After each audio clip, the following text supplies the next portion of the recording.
নমস্কাৰ ছাত্ৰ ছাত্ৰীসকল চাওঁতে পৰীক্ষা পালেহিয়ে কাইলে পৰীক্ষাই তোমালোকৰ প্ৰিপাৰেচন কেনেকুৱা চলিছে গোটেইখিনি আচলতে এতিয়ালৈকে গোটেইখিনি পঢ়া হৈ যাব লাগিছিলে কিন্তু ইয়াৰ মাজত বহুতে এতিয়াও পঢ়া নাই এতিয়াও ইউটিউব চেক কৰি আছে যে লাষ্ট মিনিটত কি কৰিব পাৰো কি নকৰিব পাৰো সেইসকলৰ কাৰণেহে এইটো ভিডিঅ' বনাইছো যাৰটো পঢ়া হ'ল ভালকে দিবা এক্সামটো যিমান পাৰা কৰিব ট্ৰাই কৰিবা আৰু মানে ভয় নাখাবা বা তোমালোকে এনেকুৱা নহবা যে ইমানখিনি কেনেকৈ কমপ্লিট কৰিম লাহে লাহে কৰি যাবা যিখিনি নোৱাৰা সেইটো থৈ দিবা পিছত কৰিব ট্ৰাই কৰিবা মানে যোনটো নোৱাৰা সেইটোত লাগি নাথাকিবা মানে যোনটো পাৰা প্ৰথম সেইখিনি কৰি লোৱা পিছত নোৱাৰাখিনিত টাইম দিয়া হয়নে আৰু তাতে তোমালোকৰ MCQ আছে আকৌ সেইখিনি কৰি চাব লাগিব গতিকে সময়টো বহুত কম নম্বৰ চাই পেলাই গতিকে সময় নষ্ট নকৰাকৈ পেপাৰখন সলভ কৰিবা সকলোলৈকে শুভেচ্ছা থাকিল ভাল হওক সকলোৰে পৰীক্ষা তে আজি আৰম্ভ কৰো ক্লাছটো লাষ্ট ক্লাছত তোমালোকক স্থানাংক জ্যামিতিৰ মই দূৰত্ব সূত্ৰটো শিকাইছিলো ডিসটেন্স ফৰ্মুলা আজি কৰিম আমি সেকশন ফৰ্মুলা বিভাজন সূত্ৰটো ক'ত ইউজ কৰে ঠিক আছে লাষ্ট ক্লাছত মই তোমালোকক অলৰেডি ফৰ্মুলাটো দিয়ে দিছিলো হলো আজিও বাৰু ফৰ্মুলাটো ইউজ কৰি পেলাই লিখিম এতিয়া মই ইয়াতে তো এটা কোৱেশ্চন দিছে -1 7 আৰু 4 3 সংযোগী ৰেখাখণ্ডক 2:3 অনুপাতত ভাগ কৰা বিন্দুটোৰ স্থানাংক কিমান তাৰ মানে দুটা পইণ্ট তোমালোকক দিয়া আছে এই দুটা পইণ্ট সাপোজ এডাল নম্বৰ দেখালো ইয়াত এটা পইণ্ট আছে তোমাৰ -1 7 আৰু ইয়াতে আছে এটা পইণ্ট 4 3 এতিয়া ইয়াক কৈছে যে দুটা এটা পইণ্টে তোমাক এনেকে ভাগ কৰিছে 2:3 ৰেশিঅত ভাগ কৰিছে হয়নে মোক লাগে এই বিন্দুটো লাগে এই xy হয়নে কোঅৰ্ডিনেটটো এই xy কোঅৰ্ডিনেটৰ মোক মানটো লাগে এটো লাগে তাৰমানে দুটা বিন্দু এটা মাজত কোনমাটা আহি পেলাই বহি গৈছে সেই বহিছে যে কি পজিশনত বহিছে তাৰ পজিশনটো লাগে আৰু কিমান ৰেশিঅটো ভাগ হৈ আছে হি 2:3 সো এনেকুৱা কোৱেশ্চন বিলাকত আমাৰ কোনটো ফৰ্মুলা ইউজ হ'ব সেকশন ফৰ্মুলা তো সেকশন ফৰ্মুলাটো আমাৰ কি আছিলে xy আমাৰ যোনটো বিন্দু ওলাব দিয়ে হেতু তো সো তোমালোকৰ মনত ৰাখিবৰ কাৰণে সুবিধা কি কৰিবা তলত সদায় ৰেশিও যোনটো থাকে হেতু আমি প্লাস কৰো m1 m2 m1 m2 তলৰটো একেই থাকে হল তাৰছত প্ৰথম তোমালোকে কি লিখিবা ওপৰত লিখা mx আৰু ইয়াতে লিখা my হল তাৰছত 1 2 2 1 1 2 2 1 মনত হলনে কেনেকৈ কৰিব লাগে এনেকৈ কৰিলে তোমালোকৰ ফৰ্মুলাটো আৰু এক্সট্ৰাকে মুখস্থ কৰাৰ দৰকাৰ নাই কি কৰিবা m1 + m2 মানে যোনটো ৰেশিও দিয়া থাকে হেতুটা তলত প্লাস হয় ওপৰত তোমালোকে mx লিখিবা আৰু my লিখিবা মাজত কি হয় প্লাস হয় আৰু তাৰপিছত 1 2 2 1 1 2 2 1 বাস হৈ গল এতিয়া এই বস্তুখিনিৰ পৰা এটো ওলাম এতিয়া ইয়াৰ পৰা তোমালোকে যদি ডাইৰেক্ট কৰিব নোৱাৰা প্ৰথম বস্তুখিনি লিখি লবা m1 কিমান হয় 2 আৰু m2 কিমান হয় 3 তাৰপিছত লাগে মোক x1 x2 y1 y2 x1 কিমান হয় ফাৰ্স্ট কোঅৰ্ডিনেটটো -1 তাৰপিছত x2 হৈ যাব মোৰ 4 এটো হ'ব 7 এটো হ'ব -3 হল therefore যোনটো আমাক ওলাব দিছিলে xy পইণ্টটো লাগে মোক এটো লিখা বস ফৰ্মুলাত বহাই তলত কি হ'ব ৰেশিও কিটা প্লাস সো 2 + 3 হ'ব তলত ইয়াতো 2 + 3 হ'ব দুটা একেই হয় ৰেশিও হল তাৰ পিছত ইয়াতে কি হ'ব m1 x2 plus m2 x1 হল নেক্সট কি হয় m1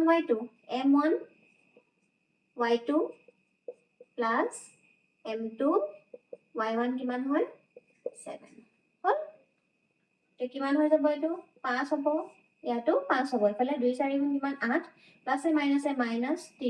তাৰপিছত ইফালে 2 3 গুণ 6 প্লাসে মাইনাসে -3 7 গুণ 21 হল তাৰপিছত ইফালে 8 3 গল 5 তাৰপিছত ইফালে 21 পৰা 6 গলে আমাৰ কিমান থাকে 15 থাকে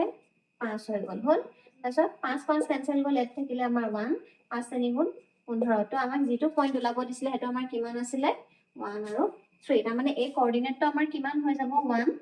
3 বুজি পাইছা এনেকুৱা আৰু এনেকুৱা ৰিলেটেড কোৱেশ্চন দুটামান কৰিলে আৰু ভালকে বুজি পাবা নেক্সট আৰু এটা কোৱেশ্চন চোৱা একিটা তোমালোকক যিকিটা মই আজি কোৱেশ্চন কৰাইছো একিটা গোটেইকিটা এক্সাৰসাইজৰ কোৱেশ্চন হয় সেকেন্ড এক্সাৰসাইজটো চাবা তাতে একিটা কোৱেশ্চন পাই যাবা এতিয়া নেক্সটটো চোৱা কি দিছো -16 বিন্দুটোৱে -3 10 আৰু 6 8 বিন্দু সংযোগী ৰেখা কি অনুপাতত ভাগ কৰিব তাৰ মানে দুটা পইণ্ট দিয়া আছে তোমাক সেম আগৰ নিচিনা এই বিন্দুটোই বুলি কৈছে তাৰ মানে সাইডত থাকিব আমাৰ এই দুটা বিন্দু ভাগ কৰিছে কোনটো বিন্দুৱে এটো বিন্দুৱে তো -3 10 আৰু 6 minus 8 এই বিন্দু দুটা কোনে ভাগ কৰি আছে -1 6 এ ভাগ কৰি আছে আমাক কি ওলাব দিছে এই যে ভাগ কৰিছে পইণ্টটোৱে এই তাৰ ৰেশিওটো লাগে যে আমাৰ m1 m2 যে দিয়া থাকে তো আমাক m1 m2 কিমান হয় উলিয়াব দিছে তাৰমানে কিমান অনুপাতত ভাগ কৰিছে আগৰ বছৰত কি আছিলে অনুপাতটো দিয়া আছিলে পইণ্টটো ওলাব দিছিলে এতিয়া তোমালোকক পইণ্টটো দিয়া আছে অনুপাতটো উলিয়াব লাগে ঠিক আছে সেম আগৰ নিচিনা ফৰ্মুলাত বহাই লোৱা m1 এতিয়া আমাক m1 m2 দিয়া নাই যেহেতু m1 m2 টো হেনেকে থাকিব x1 x2 ওলাই লোৱা x1 কিমান দিয়া আছে x2 কিমান দিয়া আছে আমি এখিনি লিখি লওঁ প্ৰথম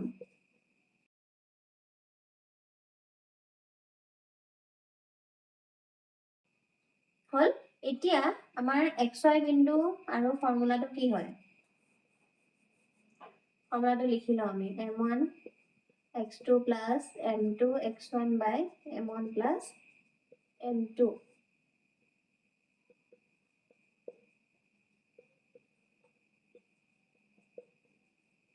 হলেতো এতিয়া এই যে xy এই xy মানে কি আছিল আমি যে পইণ্টটো ওলাম হেতুৱে নহয় জানো xy গতিকে আমাক যেটো পইণ্টটো দিয়া আছে আমি ইয়াত পইণ্টৰ ভ্যালুটো বহাই দিম ঠিক আছে বহালো এতিয়া তলত m1 plus m2 মই নাজানো গতিকে এটো যিখিনি নাজানো মই হেখিনি এনেকৈ লিখি থৈ দিম হল এতিয়া ইয়াতো নাজানো m1 থাকক x2 কিমান হয় আমাৰ 6 plus x1 হয় -3 হল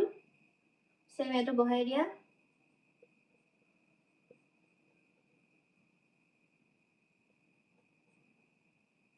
হল অকমান সলভ কৰি লোৱা এইখিনি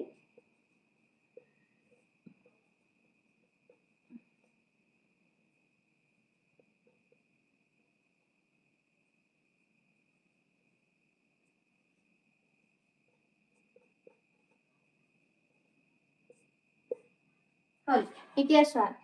এখিনি কি হয় আমাৰ x ৰ হয় এখিনি কিমান হয় y হয় এখিনি কিমান হয় x ৰ এখিনি কিমান হয় y হয় সো বোথ সাইডত আমাৰ x আৰু y আছে যেতিয়া আমাৰ বোথ সাইডত x আৰু y থাকে তেতিয়া আমি কি কৰিব পাৰো x আৰু x একে লিখিব পাৰো y আৰু y একে লিখিব পাৰো গতিকে এটা লিখিলে হ'ল যিকোনো এটা সলভ কৰিম এতিয়া মই মানে এনেকৈ হ'ব তোমাৰ -1 is equal to কিমান হৈ যাব 6 m1 -3 m2 by m1 plus m2 এনেকুৱা হৈ যাব গতিকে মই এটা ইয়াক সলভ কৰিম এটো কৰিলেও সেমে আনসাৰ ওলাব হেতু কৰিলেও সেমে ওলাব যিকোনো এটা কৰিলে হ'ল ঠিক আছে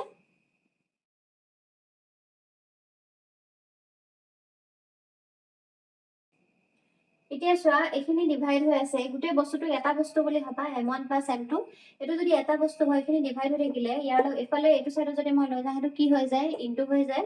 সো -1 ইনটু কি হৈ যাব m1 plus m2 হল সো এফালে হ'ব আমাৰ 6m1 -3 m2 হৈ গল এটা এটো ব্ৰ্যাকেট ব্ৰেক কৰি দিয়া মাইনাস এ প্লাস এ কি হৈ যাব মাইনাস গতিকে 1 টো নিলিখিলেও চলি যাব মাইনাস এ প্লাস এ মাইনাস এফালে 6m1 -3 m2 এটা m1 m1 এটা সাইডত আনা m2 m2 এটা সাইডত লৈ যোৱা সো -m1 এটো 6 টো এফালে প্লাস হৈ আছে এফালে লৈ আহিলে আমাৰ কি হৈ যাব মাইনাস দেন এটো এফালে মাইনাস হৈ আছে এফালে লৈ গলে আমাৰ কি হৈ যাব প্লাস হল এতিয়া মাইনাস এ প্লাস ইয়াত আছে 1 ইয়াত আছে 6 6 plus 1 কিমান হৈ যাব 7 m1 hall next minus A plus A -3m to -m2 কিমান হৈ যাব মানে তিনটা আছে তাৰ পৰা দুটা গুচি গল কেটা থাকিব দুটা হল বা দিয়াৰ আগত মাইনাস আছে গতিকে কি বহিব মাইনাস বহিব এটা মোক যেহেতু অনুপাত লাগে গতিকে m1 m2 টো এফালে আছে এফালে লৈ আহিম এফালে ইনটু হৈ আছে এফালে লৈ আহিলে কি হৈ যাব আমাৰ বাই হৈ যাব দেন 7 টো এফালে ইনটু হৈ আছে এফালে লৈ গলে কি হৈ যাব বাই হৈ যাব মাইনাস মাইনাস ক্যান্সেল গুচি গল কিমান হৈ গল 2/7 তাৰ মানে আমি বাই হৈ যেতিয়া থাকে ডিভাইড হৈ থাকিলে কি লিখিব পাৰো ডিভাইড হৈ থাকিলে ইছটো লিখিব পাৰো অনুপাত গতিকে m1 is to m2 is 2 is to 7 বাস হৈ গল এটোৱে আমাক ওলাব দিছিলে অনুপাত বুজি পাইছা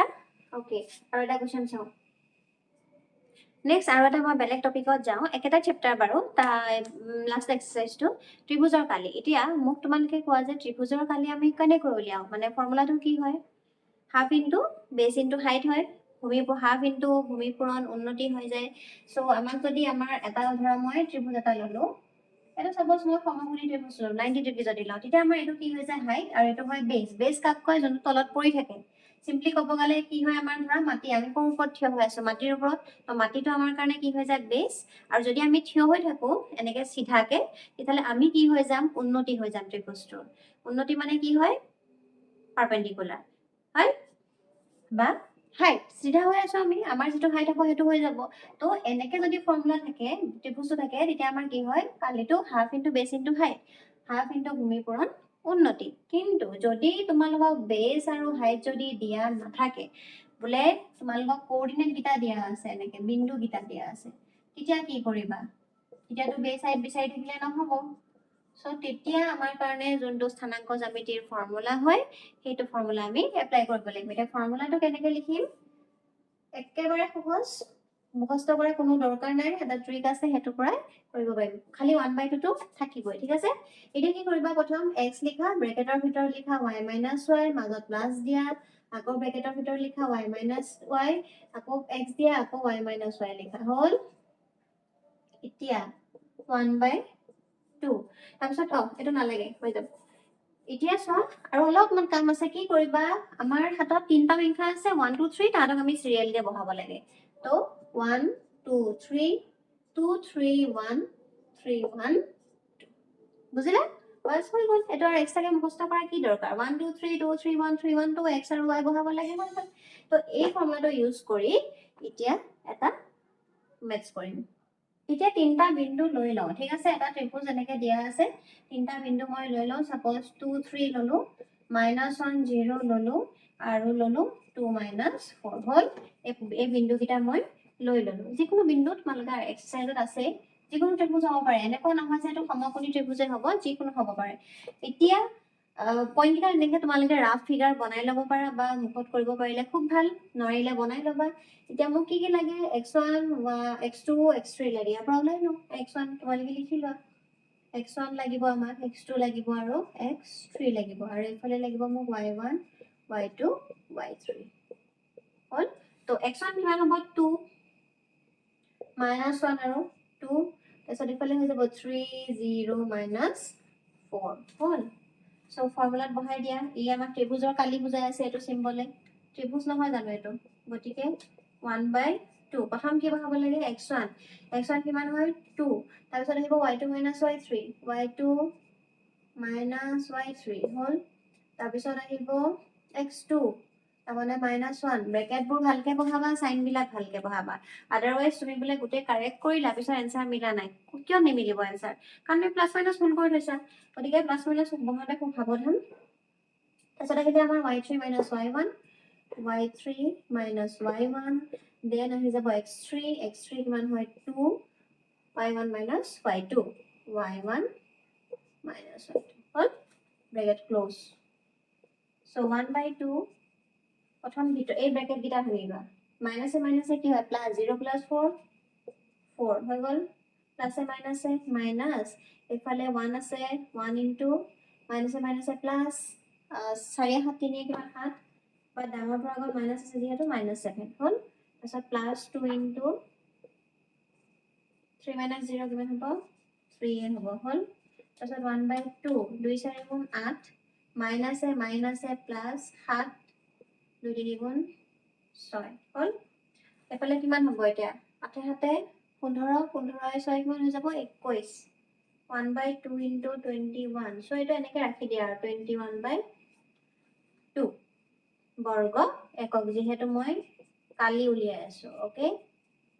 বা স্কয়াৰ ইউনিট ইংলিছত স্কয়াৰ ইউনিট লিখি দিব পাৰিবা বৰ্গ একক হল এতিয়া এটো আছিল আমাৰ ত্ৰিভুজৰ কালি উলিওৱা এতিয়া অলমোস্ট তোমালোকৰ স্থানাঙ্ক জ্যামিতি মই অলমোস্ট যিখিনি দিব লাগে দি দিলো ঠিক আছে এইখিনি পঢ়া বাকি কাইলে এক্সামটো সবৰে ভাল হোক আজি যিখিনি শিকালো সেইখিনি চাবা আগৰখিনিও চাবা বাকি সকলোলৈকে শুভেচ্ছা থাকিল